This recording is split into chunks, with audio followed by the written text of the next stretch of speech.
Hey guys, it's Heather here. Today I'm going to show you how to rope drop Disney's Epcot park.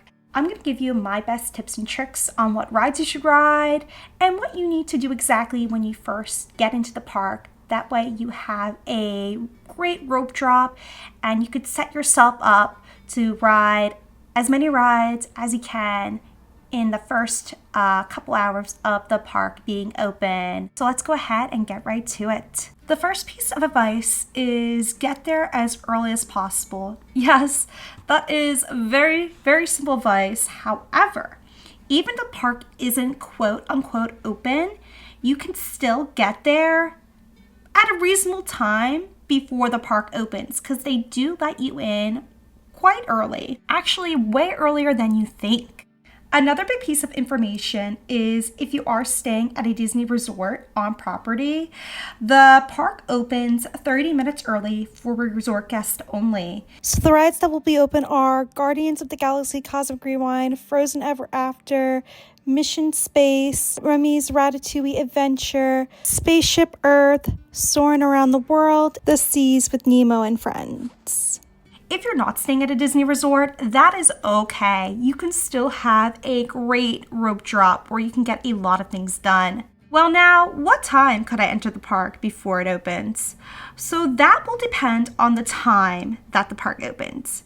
Because depending on crowds, sometimes the park opens earlier than usual. So what I would do is when you do plan your day, go check the calendar of the day on the day that you are going and see when the park does open. You can check this on the My Disney Experience app and or the Disney World website.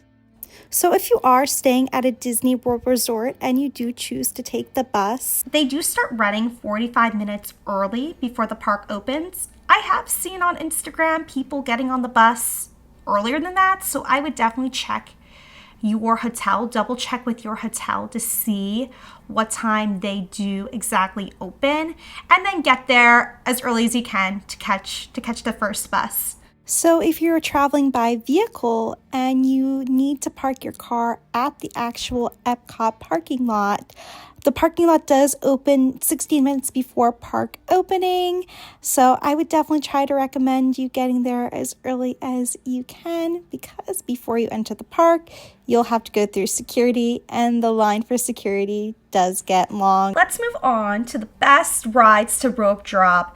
These are the rides that as the day goes on, the wait times get longer and they become a little bit more harder to ride. So it's best to just ride them as soon as you can. That way you don't have to worry about that later on if you do miss it. The rides that get the busiest wait times are Guardians of the Galaxy Cosmic Rewind, Frozen Ever After, Mission Space, Orange, Remy's Ratatouille Adventure, Soarin' Over the World. But I do find as the day goes on, Soarin' does go down in the wait time. So I don't feel like it's a necessarily one to rope drop. However, if you're more of a calm ride person, then this one might be one you do want to rope drop. And lastly, they're renovating Test Track right now and changing it. I believe that is going to open in summer of 2025. I do think this is going to be boarding groups for a couple months. However, once the boarding groups do lift, I believe this will be a really popular one to rope drop. Frozen Ever After and Guardians of the Galaxy Cosmic Rewind are the two most popular rides to rope drop. And I know with Guardians, the rope drop does get very chaotic, so keep that in mind. Like, if you don't have early park entry, there still may be a wait when you do get into the park. Remy's Ratatouille Adventure is another really popular one to rope drop. I do feel like there are times throughout the day the wait does go down a little bit and then it goes up and then it goes down and then it goes up. It can be a harder one to wait. However, if you are entering through International Gateway, like by the Beach Club and the Skyliner, this is a very easy one to rope drop because the entrance is literally right there. You enter, you make a right, boom, there's France, and you can go right there. Whereas if you're entering through the main entrance in Epcot, it's going to be harder because you have to run all the way to the back of France. So keep that in mind as well. This may be one you might not want to rope drop if you're entering through the main gate. Mission Space, I found, is very similar to Ratatouille. I feel like there's times where the wait is really high and the times the wait is really low. For Mission Space Orange, the green never really gets that busy, I've found. But I do feel like if you are going to do Mission Space, you might want to do the green before the orange. The orange, I know, causes a lot of nausea and dizziness. So if you're somebody that is prone to that, you may not want to ride. So then what you're going to want to do if you do not have early park entry is as soon as you enter the park, you are going to go in the direction of the ride that you want to ride. Go in that direction and wait where the cast member says to wait for that actual rope drop. And then once the rope drops, you will go to that ride. So then when you are done with your first ride, go check the app and see what else is low.